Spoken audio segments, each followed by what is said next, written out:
ഇന്നത്തെ ഇതൊരു comparison video ആണ്. ഹീറോൻ്റെ ഇപ്പോൾ ലേറ്റസ്റ്റ് ആയിട്ട് ലോഞ്ച് ചെയ്ത എക്സ്ട്രീം 125R ടി വി എസിൻ്റെ റൈഡർ 125 തമ്മിലുള്ളൊരു സ്പെക്സ് കമ്പാരിസൺ വീഡിയോ ആണ്. സ്പെക്സ് വൈസിൽ ഏത് ബൈക്കാണ് മുമ്പിൽ നിൽക്കാൻ പോകുന്നതെന്നാണ് ഈ ഒരു വീഡിയോയിൽ നോക്കാൻ പോകുന്നത്. രണ്ട് ബൈക്കിൻ്റെയും എഞ്ചിൻ്റെ സ്പെക്സും അതുപോലെ തന്നെ മൈലേജ്, ടോപ്പ് ആൻഡ് ഫീച്ചേഴ്സ് എല്ലാ കാര്യങ്ങളും ഡീറ്റെയിൽ ആയിട്ട് നോക്കാം. ആദ്യം തന്നെ ഡിസൈൻ്റെ ഭാഗത്ത് നിന്ന് നോക്കുവാണെങ്കിൽ എക്സ്ട്രീം 125Rന് ഹീറോ പുതുതായിട്ട് കൊടുത്തിട്ടുള്ളൊരു ഡിസൈനാണ്. എല്ലാവർക്കും ഇഷ്ടപ്പെടാൻ സാധ്യത ഇല്ലാത്തൊരു ഡിസൈനാണ് എക്സ്ട്രീം 125Rൻ്റേത്.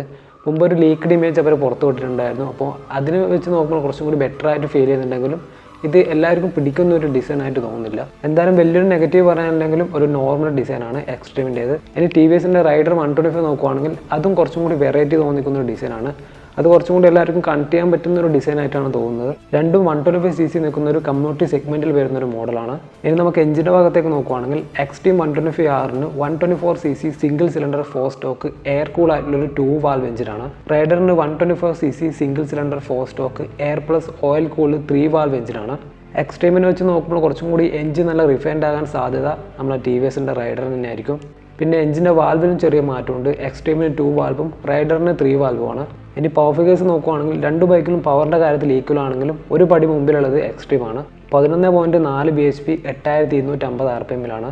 റൈഡറിന് 11.2 bhp 7500 RPMലാണ്. രണ്ട് ബൈക്കിനും 0 to 60 എത്താൻ ഏകദേശം 5.9 സെക്കൻഡാണ് ടൈം വരുന്നത്. ടോർക്കിൻ്റെ കാര്യത്തിൽ മുമ്പിലുള്ളത് റൈഡറാണ്. 11.2 Nm of torque 6000 RPMലാണ്. എക്സ്ട്രീമിന് 10.2 Nm of torque 6000 RPMലാണ്. ഇനി കൂളിംഗ് സിസ്റ്റം നോക്കുവാണെങ്കിൽ കുറച്ചും കൂടി ബെറ്റർ ആയിട്ട് ഫീൽ ചെയ്യുന്നത് റൈഡറിനാണ്. റൈഡറിന് എയർ പ്ലസ് ഓയിൽ കൂൾ എഞ്ചിനാണ്. എക്സ്ട്രീമിന് ഒരു എയർ കൂൾ ആയിട്ടുള്ള ഒരു നോർമൽ കൂളിംഗ് സിസ്റ്റമാണ്. രണ്ട് ബൈക്കിനും 5 സ്പീഡ് ആയിട്ടുള്ള ഒരു ഗിയർ ബോക്സ് ആണ് വരുന്നത്. മൈലേജിൻ്റെ കാര്യത്തിൽ മുമ്പിലുള്ളത് എക്സ്ട്രീം 125R ആണ്. 66 കമ്പനി ക്ലെയിം ചെയ്തിട്ടുള്ള മൈലേജ്. റൈഡറിന് 55 to 60 മൈലേജ് കിട്ടുന്നത്.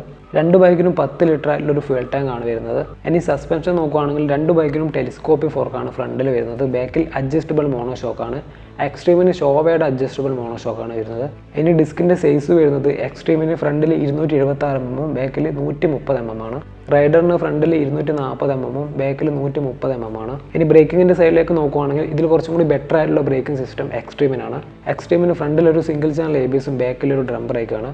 റൈഡറിന് ഫ്രണ്ടിൽ ഡിസ്ക് ബ്രേക്കും ബാക്കിൽ ഡ്രം ബ്രേക്കാണ്. SB8ൻ്റെ ബ്രേക്കിംഗ് സിസ്റ്റമാണ്. ഇനി ഫീച്ചേഴ്സ് നോക്കുവാണെങ്കിൽ ഫീച്ചേഴ്സിൽ ഒരു ഡൗട്ടും ഇല്ല. ടി വി എസിൻ്റെ റൈഡറാണ് മുമ്പിലുള്ളത്. ഒരു TFT മീറ്റർ കൺസോൾ വരുന്നുണ്ട്. അതിൽ Bluetooth connectivity, 10x10 navigation, gear post indicator, voice assistant, അങ്ങനെ ഒരുപാട് കാര്യങ്ങൾ വരുന്നുണ്ട്. എക്സ്ട്രീമിന് ഒരു LCD മീറ്റർ കൺസോളാണ്. അതിൽ നോർമലി കാണുന്ന gear post indicator, meter, odometer പോലുള്ള കാര്യങ്ങളേ ഉള്ളൂ. ഇനി കളേഴ്സ് നോക്കുവാണെങ്കിൽ എക്സ്ട്രീമിന് 3 കളർ വേരിയൻറ്റ് വരുന്നുണ്ട്. റൈഡറിന് 4 കളർ വേരിയൻ്റ് ആണ്. ഇനി പ്രൈസ് നോക്കുവാണെങ്കിൽ രണ്ട് മോഡലിൻ്റെയും എക്സ്-ഷോറൂം പ്രൈസ് സെയിം ആണ്. എക്സ്ട്രീമിൻ്റെ സിംഗിൾ ചാനൽ ABS ഉള്ള മോഡലിന് 99,500 രൂപയാണ്. ഇനി ഡിസ്ക് ബ്രേക്ക് ആണെങ്കിൽ 95,000 രൂപയാണ്. ഇനി ഓൺ റോഡ് പ്രൈസ് നോക്കുവാണെങ്കിൽ 1,15,000 രൂപയാണ് എക്സ്ട്രീമിന് വരുന്നത്. റൈഡറിന് ഒരുപാട് കളർ വേരിയൻറ്റ്, ഒരുപാട് വേരിയൻ്റ് ഒക്കെ ഉണ്ട്. സ്ക്വാഡ് എഡിഷൻ്റെ എക്സ്-ഷോറൂം പ്രൈസ് ഏകദേശം 1,00,000 രൂപയാണ്. ഓൺ റോഡ് പ്രൈസ് നോക്കുവാണെങ്കിൽ 1,30,000 35,000 ഇടയിലായിരിക്കും.